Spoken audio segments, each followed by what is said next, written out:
So on to today's program. As I mentioned, we are excited to welcome back to the conversation Jessica Shortall with Texas Competes, our go-to for conversations about protecting the rights of LGBTQ plus Texans from legislative discrimination. So Jessica, welcome back to the program. Thanks for the time today. Thanks for having me. So we talked a couple of months ago when you were on the program about a couple of good bills that you were excited about, and we talked about some challenges that you were concerned about. And we'll go back and compare notes between this episode and later in our free time. But where did you end up spending most of your time during the legislative session? There were certainly many legislative attacks against the LGBTQIA community. So help listeners understand your biggest legislative concerns as session moved forward. Yeah, so in the regular session, we spent 100% of our time focused on legislation that targeted the LGBTQ community in one way or another. No time or bandwidth to focus on things like forwarding a non-discrimination bill, which the majority of Texans support and which would, benefit Texas with many, many jobs and great economic growth, not to mention safety and dignity and humanity for all Texans. Right. So yeah, we had to focus on, we saw every organization counts bills a little bit differently. So don't be too, persnickety on this, but I count almost 30 anti-LGBT explicitly, or even if not explicit, very obviously anti-LGBTQ bills filed in the regular session, and all of those died. So this is the first session in I've been doing this 4 sessions now for, 7 years. This is the first session we had in a regular session. We haven't seen anything pass that is intended to either discriminate against, allow discrimination against, or without doing much signal a kind of anti-LGBTQ animus or rhetoric in the state. So a milestone, I guess. These bills ran the gamut from bills that would have allowed any healthcare professional to refuse any kind of care to anyone based on religious belief. And we know LGBTQ people are a big target of that kind of legislation. Bills that would have preempted municipal non-discrimination ordinances.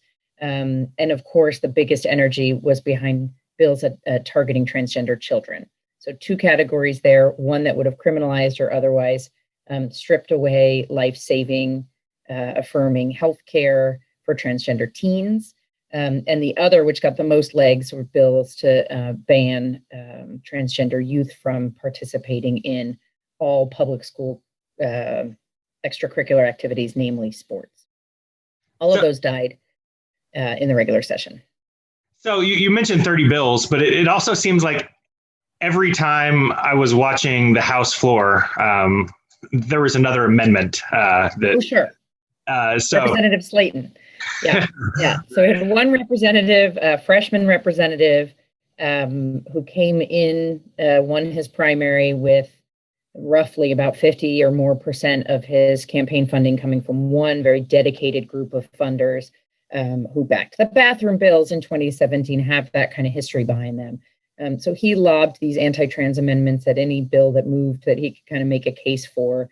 A couple of these actually came to a vote as an amendment and failed on a bipartisan basis. But he certainly did try and seemed very dedicated to othering and targeting transgender people, and especially children, in every way that he could.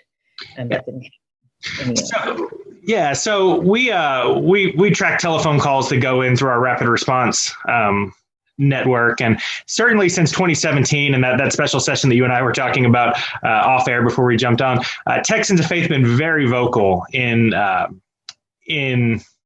opposing efforts to discriminate against the LGBTQ community, and so I think we can celebrate the fact that none of these bills passed. What do you think that means?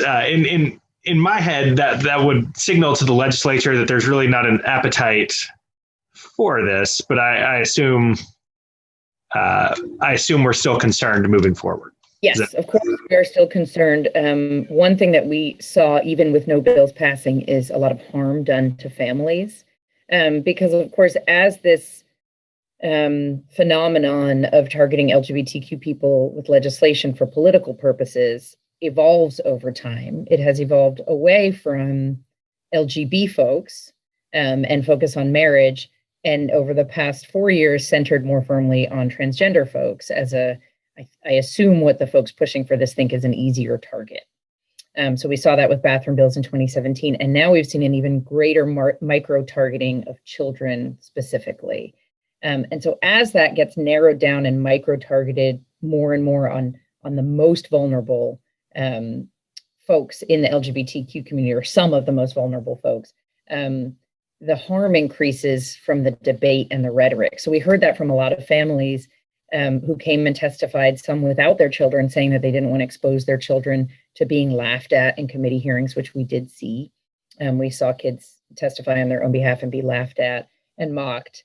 A lot of really ugly rhetoric happening, both by lawmakers and kind of those that surround the legislature.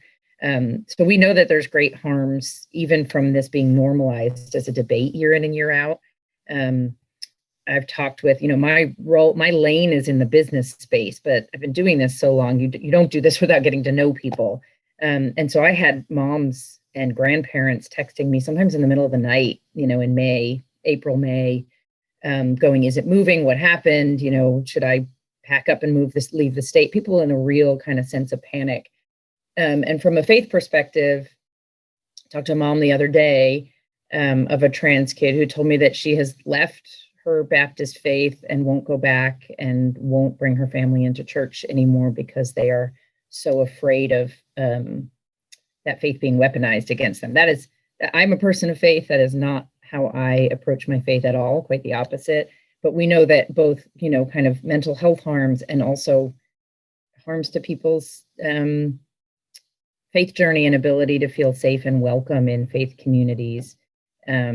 Sometimes that gets painted with a broad brush, but I do think that's another kind of really sad harm that comes out of this kind of thing, because people do associate it. It is associated on the Senate floor in Texas when folks were arguing for these bans on transgender kids being able to play sports and arguing for bans on life-saving medical care. Those folks did invoke religion themselves. And so, it's sensible that these families would connect those things as well, because the lawmakers are connecting them for them.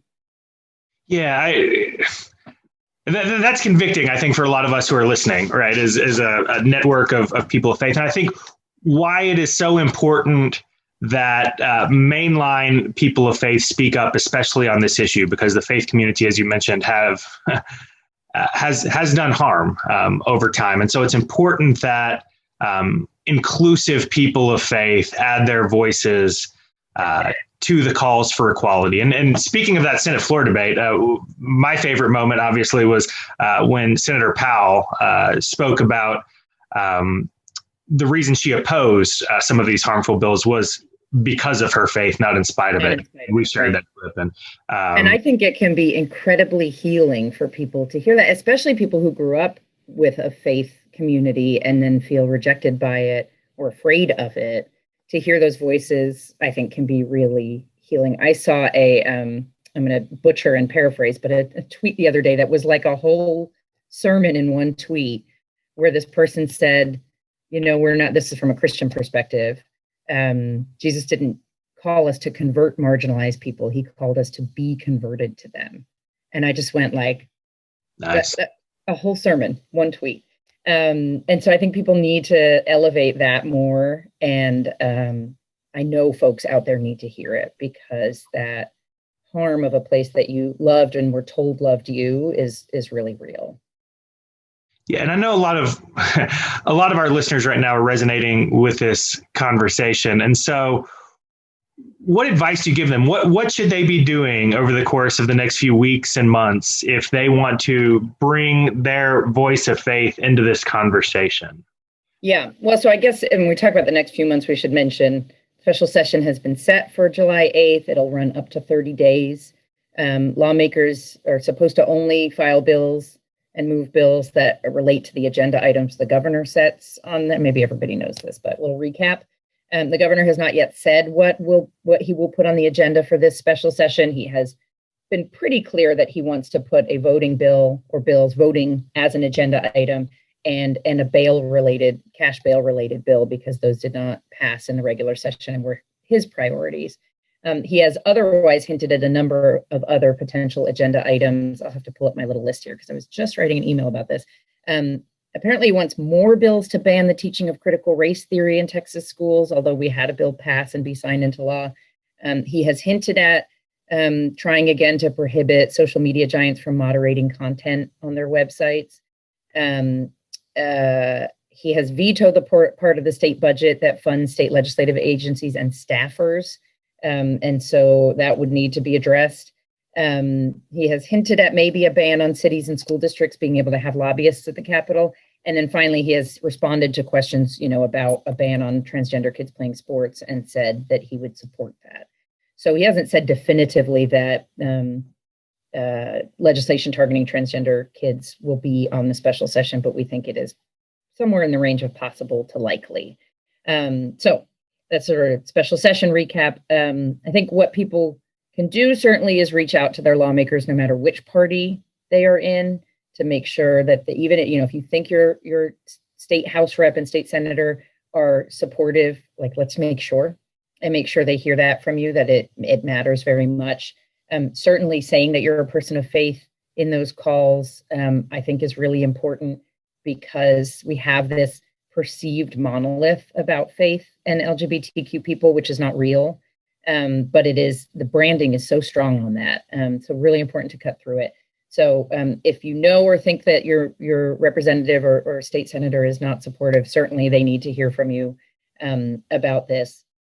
And, pivot them toward things that you feel like are a priority. For example, the grid, things that affect every Texan, that affect life in Texas, that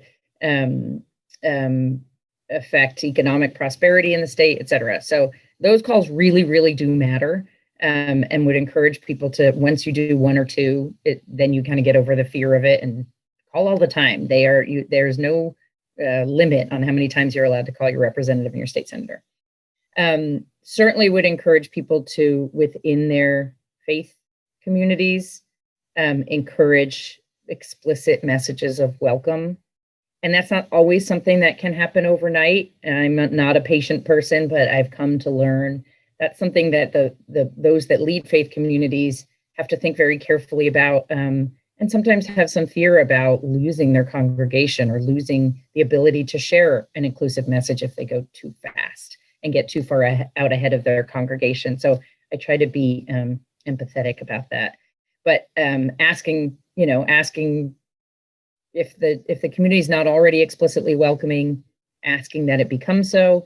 And if it is explicitly welcoming, maybe asking LGBTQ people and those that love them if that's real. If the rainbow out front translates into kind of a real feeling of welcome, of walking through the door, I think could be really powerful. Right. All very helpful advice and challenges for us moving forward. Jessica, anything you'd like to leave us with today, or any shameless plugs? Where can we find you for more information? Well, I know this is this Texas Impact and talking to faith communities, but maybe some of you are small business owners. We'd love to have you as Texas Competes members, which is completely free. TexasCompetes.org, and takes 30 seconds to join. And then that gives you access to briefings of what's going on in the legislature. And what we do is elevate the business voices about the need from a business perspective for Texas to be welcoming and safe for everybody, workers and their family members. So we'd welcome folks to do that, and just want to thank the folks listening for being the kind of witness and folks, whatever faith tradition you're in, helping people feel welcome there. As somebody who left my faith for a long time and found my way back to it because of, not in spite of, this work, just thank you. Well, Jessica, thank you for the work you're doing every day on behalf of Texans who need voice in the Capitol. My hope is that as we move towards special session, we don't have to talk to you for a while, because you get to enjoy the rest of your summer and we'll be focused on other issues. But really do appreciate the time today and the work you're doing every day. Thanks for everything y'all are doing. Right. All right, we're going to pause.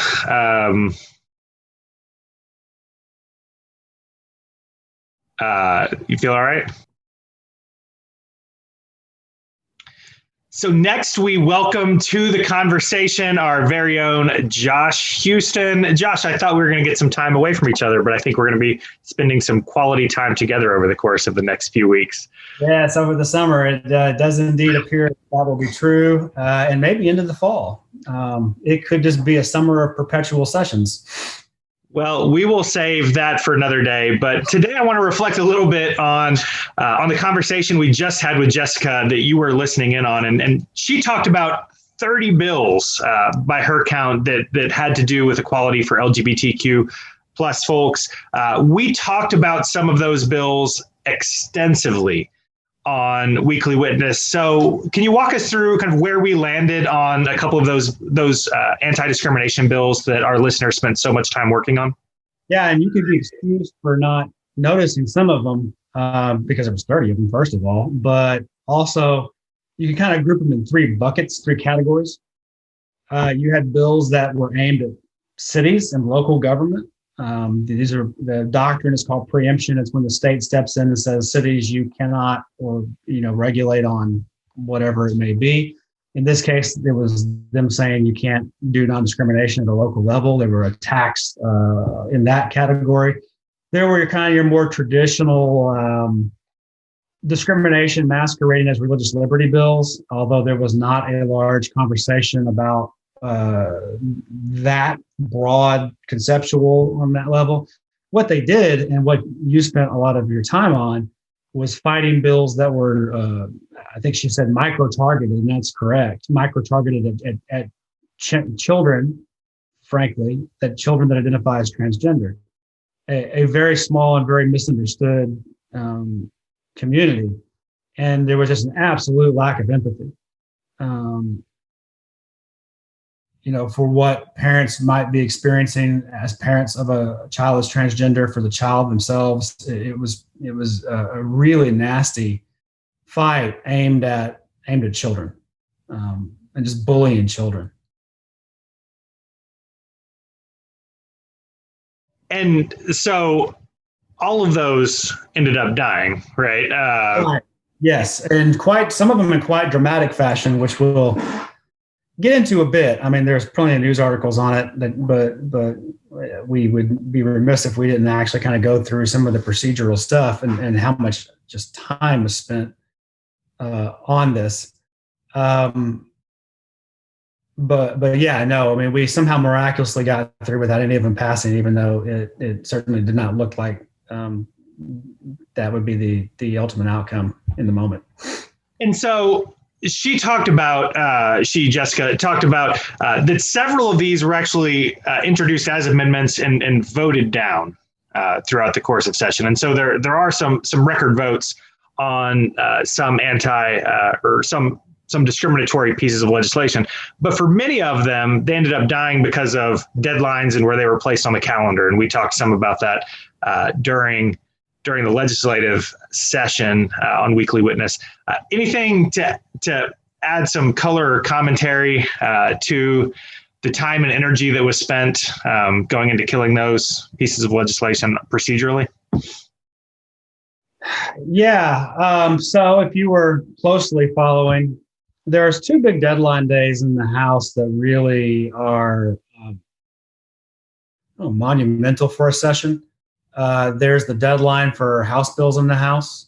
And if a House bill is not out of the House by a certain midnight deadline, then it dies. And then there's a deadline for Senate bills about 2 weeks later that has it's the same thing. So what happens is it's almost like a traffic jam on a freeway. All of these bills hit the calendar, and there's not enough time to reach them all. There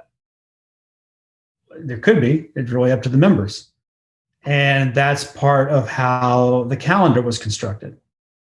And so, what I think a lot of the public does not understand how much work went into nothing happening.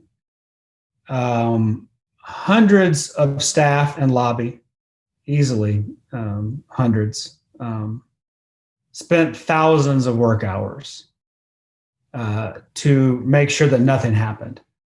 And what they were doing was trying to find ways to slow the process down. The insider baseball term is arcane. It's called chubbing. It basically just means you're using the rules that exist in whatever parliamentary body you're a part of to slow the work down to that parliamentary body. And, and that was certainly what had to have been done. So to kind of walk you through how we got to that point of just kind of brokenness, we've talked many times about the dynamics between the House and the Senate in Texas. The Senate is very much a Senate of one person that is rocketing the most extreme legislation over at the House, and that's because it's a statewide elected official that is ultimately in control of the calendar of the Senate. The House, however, has a speaker, and the speaker is elected by the 150 members of the House, not the majority party. So that means you have kind of more of a coalition-style government. Also, the districts are smaller and more responsive to local needs. All of that leads to a different dynamic in that chamber, where they do very much follow the rules in that chamber. So early on, you had the Senate just rocket over, not just Senate Bill 29, which was the anti-trans, trans children can't play sports in school. And then you had early on some much more draconian legislation. It was Senate Bill 1646 by Senator Charles Perry. Well, they were both by Charles Perry, actually. This one was much more extreme. Maybe one of the more draconian things I've ever seen, where if a parent just went to a doctor for gender-affirming medical care, that parent they were putting it under the definition of child abuse in the child abuse statute. Which is, of course, a felony. So they were going to make that parent that is seeking gender-affirming medical care a felon and allow the state to take that child away from that parent, which, if you had asked me at the beginning of session, does that bill have a shot? I would have said, we're not going to really do that. I mean, but there we were, and the Senate passed it. 31 of them voted on it, and it went over to the House. All that happened early. I guess that was probably in April. And then it moved over to the House. And it looked like those were not going to be, it looked like the sports bill was going to be bottled up in the Public Education Committee. The votes didn't exist for it. The other bill looked too extreme for the House Public Health Committee. But what that bill did was it then put pressure on the House Public Health Committee. And instead of moving that very extreme parents are criminals bill, they moved House Bill 1399, which merely prohibited doctors from providing gender-affirming medical care. And then that became like some sort of weird, compromise is the wrong word. Nobody compromised on anything. It just became, that's the bill that shot out of committee. And a lot of folks were surprised by that. It was thought that the Speaker of the House, if you were paying attention in 2019, the Speaker was then Chair of State Affairs and said, this is 2019, we're done picking on the LGBT kids, something to that. I'm paraphrasing only slightly. So it was thought that there was not going to be a lot of anti-LGBT legislation this session. And then that bill came out of committee and surprised everybody on the House side. And it came out relatively early. It sat in calendars for a bit, but then it got placed on what's called the general state calendar. And the deadline was a Thursday. It was placed on the calendar for a Wednesday. And under the House rules, you have to have a 36-hour layout. So usually it's effectively 48 hours. So it was placed on, we all had notice of it on the calendar on Monday. So we spent that whole week. And when I say we, I mean the hundreds of staff and lobby and advocates spent that whole week preparing to make sure that the House never got to the Wednesday calendar. And that's ultimately what happened, is the House never got to the Wednesday calendar. That's a very short, I mean, it was a lot of work that went into that. You end up, well, I won't bore you with the details, but it's writing back my questions and things of that, amendments and things of that nature. And of course, the problem with this appeasement,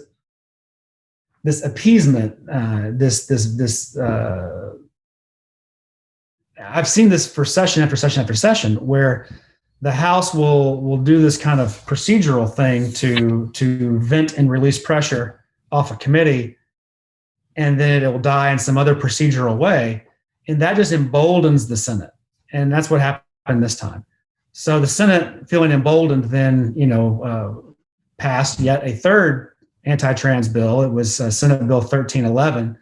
Which was essentially the same bill as the 1399 that had just died on the House floor, on the House calendar, which was the no doctors are prohibited from performing gender affirming medical care. And the Senate, just passes these things no problem, and sent that over to the House, which then, created pressure on the House once again. And then things got even weirder at this point. You had turning back to the sports bill now, that was sitting in the House Public Education Committee. Suddenly that bill had new life. There was a committee hearing where they brought it up for a vote. One of the Republicans took a walk, which means that it failed for lack of a majority of the committee supporting it. And that all happened in public. Usually that does not happen in public. The reason that was happening in public, you might be curious enough to look up the House Public Education Committee and say, oh, the chair of that committee is a Democrat. And that's true. It was a Democrat that was moving the anti-LGBT legislation. And so that brings me to a point I want to make, is that you cannot assume that because somebody's a Democrat, they're with you. And you cannot assume that because somebody's a Republican, they're against you on this issue. We're beginning to see those party fault lines not be so crystal clear as you might think. So it was a Republican who said, I'm taking a walk on this one to make sure it doesn't pass. The reason the chair of that committee brought that bill up, and then he brought it back up 3 days later, and this time it passed out of committee. Usually an advocate does not get to say what I'm about to say. And I only get to say it because he said it on video. I'm not, we know all the time that things happen for vindictive reasons, but you can never really prove it. Except when in this case, it's a statement of his own admission. The chair of the Public Education Committee was quite upset that his fellow Democrats had killed, and all the Houston delegation opposed it, at least the Democratic side, a bill that was going to take over Houston ISD and allow the state to take it over and take over the administration of the Houston Public School District. That bill died.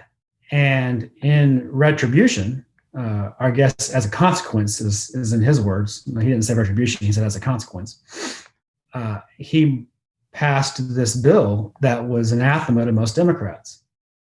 And he straight up said in committee, and I'm almost a direct quote on this, as a consequence of that bill failing, I therefore move that the committee do pass and print and recommend to the full House Senate Bill 29. So suddenly this anti-trans bill had brand new life and was moving through the House at the hands of a House Democrat. And here we were all fighting it again on the deadline for Senate bills to pass the House 2 weeks later. And this time, the far right went to the Speaker's office and was pressure. I assume that we went to the Speaker's office, at least House leadership. They felt highly pressured one way or another to then put this bill on, and this is arcane, but bear with me, what's called the major state calendar. So there are different calendars in the House, and they have different priority orders.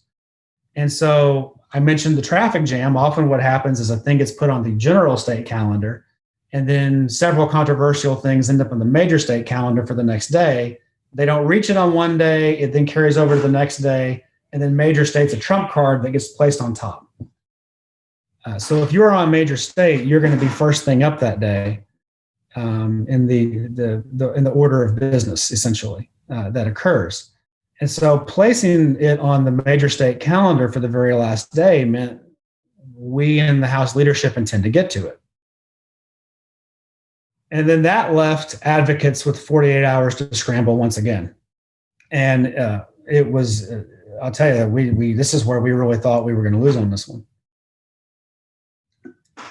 But what happened once again was hundreds of people spent thousands of hours figuring out how to slow the calendar down. So what they ended up doing was allowing, if the deadline, I believe, was a Tuesday. And so what they did on Monday was they allowed the entire calendar to pass. So that when they got to Tuesday, the third readings calendar was above the major state calendar, which was above the general state calendar. Again, bear with me through the arcane legislative procedure because it was critical to killing this bill. They then began to chub and slow down the passage of bills on third reading to never reach the major state calendar. And that was at noon on Tuesday, and they had 12 hours to go when they began that effort to reach that midnight deadline. And they were trying to run out the clock, and then it got even more arcane. I won't bore you with the deep arcaneness of it.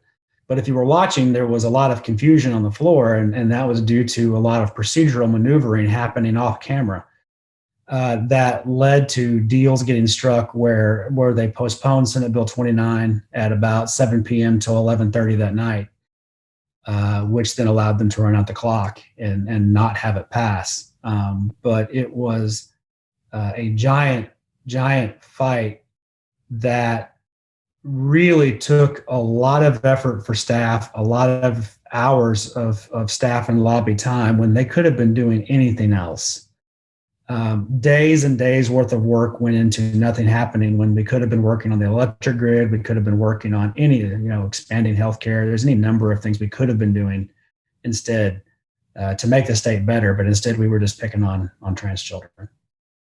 So over 30 seems like it should send a message that Texans don't want this. Really, the legislature doesn't seem to want this. Why does it keep coming up? Why do we keep having to have the same fight about bullying LGBT folks? Yeah, and if you've bared with me through the arcane legislative procedure, bless you.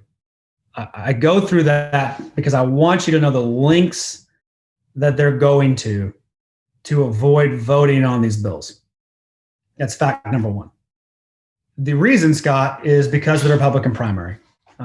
This is not a partisan statement. It is just analysis. It is just true.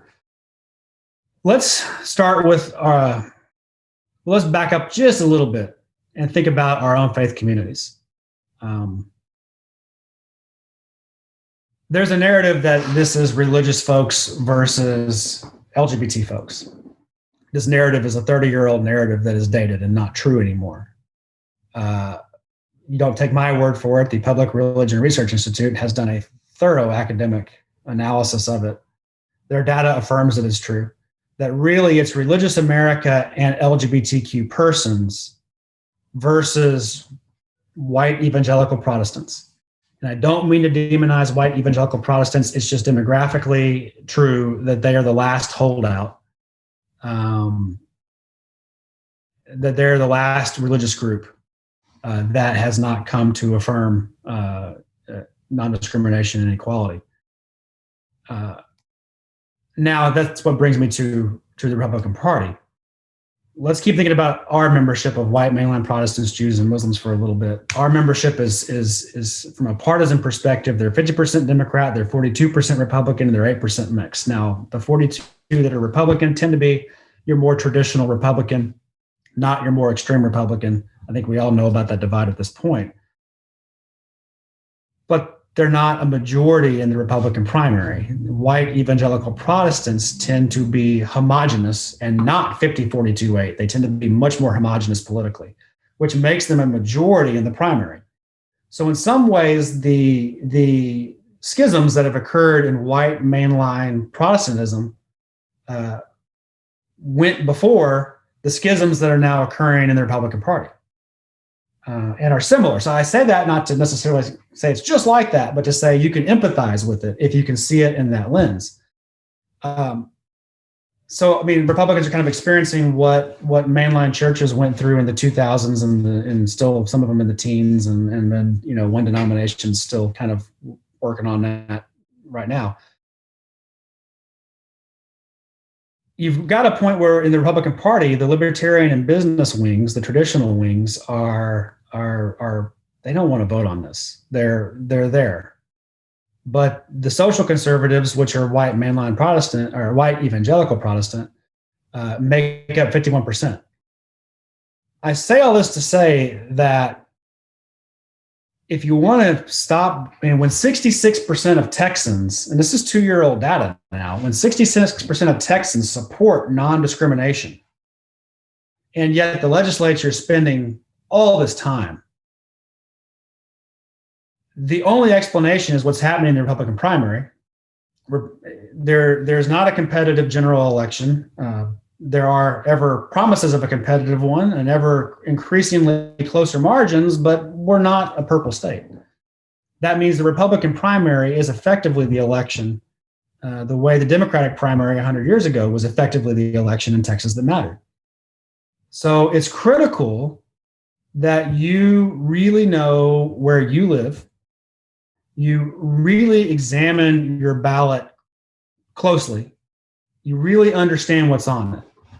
And then you consider, where is your vote most effective for the issues you care about? And again, this can be different whether you live in rural Texas, whether you live in urban Texas, whether you live in suburban Texas. I'm not telling you which primary to vote in. I am telling you to really think critically about, where is my vote going to matter the most on the issues that I care about? Because until we have a race where a Republican primary race, where a Republican is able to either survive or defeat an anti-LGBT candidate, until you can show that white evangelical Protestants are less than 51%, I shouldn't call them out. I mean, they're changing too, the younger ones especially. Until you can show that 51% of a Republican primary are for equality, then you're going to continue to see this kind of dynamic play out in the Texas legislature. And I'm spending all this time telling you this dynamic because I look at this stuff professionally. I don't think we're that far away from this race actually happening in a Republican primary. I don't know if it's going to be this cycle, next cycle, but when we look at the trends for what national attitudes are, it's only a matter of time, and we need to be ready for that time. Yeah, we do need to be ready for that time. And I think Jessica mentioned it and you've alluded to it. I think it's especially important that mainline Texans of faith speak up, speak out, and make their views known on this issue. Scott, you're absolutely right. It's critical. So, I mean, in a way, it's sort of like after you do your prophetic witness in your congregation, that's step one. After you do your prophetic witness in public to say, I'm sorry, the national narrative of it being religious folks against LGBT folks is a 30-year-old narrative that's no longer true.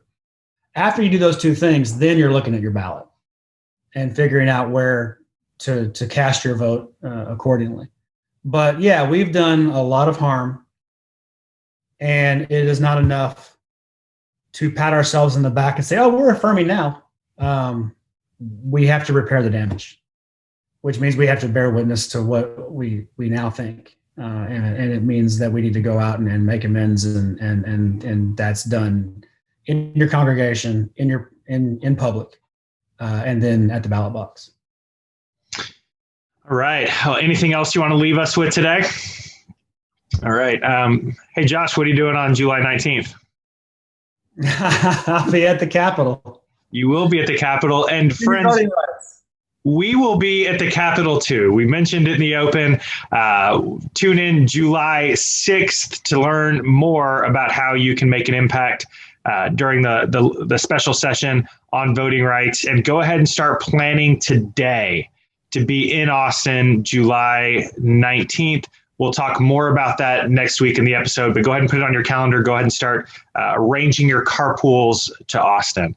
Josh, thank you so much for your time today. And friends, thank you for tuning in. Remember, again, next week, we're going to be at a different time. Monday's a holiday.